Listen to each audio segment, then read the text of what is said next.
And the fourth last nervous system dysregulator, which is so common, but when you fix this, your nervous system heals so much, and this is only relying on yourself. When we move through life, when we grow up, we tend to form the idea, if we don't have a strong connection to a higher power, that we need to do everything ourselves. We need to force to make outcomes happen. We need to prepare for the worst possible outcome. We need to fear. We need to be anxious. We need to stress about things that are not in our control.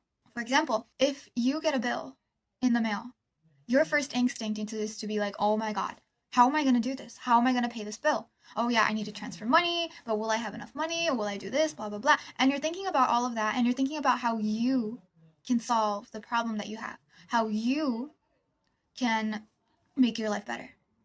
And this is what we were taught to growing up. This is what we were inclined to do.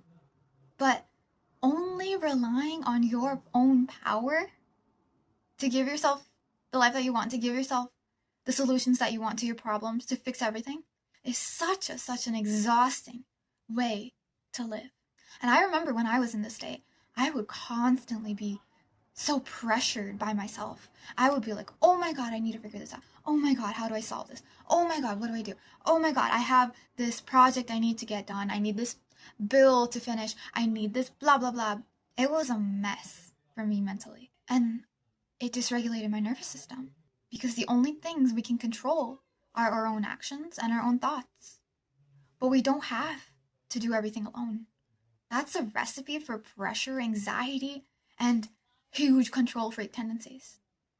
Instead, what you have to do to heal your nervous system and regulate it is to learn how to surrender and give up control to a higher power, to God.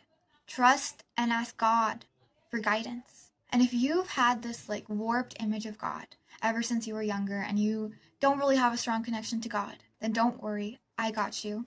You can grow your connection to God without having a particular religion, without doing a strict set of rules or things or rituals that you have to follow. You don't need any of those to start trusting fully in God. And for me, healing my relationship with God was one of the biggest things that transformed my nervous system, made me finally feel safe and peaceful in my day-to-day life. No more of these dysregulated feelings flowing through me. And these are the 4 nervous system dysregulators. And each one we go really in depth in healing in my program, The Co-Creator's Path. So if you want to learn more, you can check it out. Top link on my page.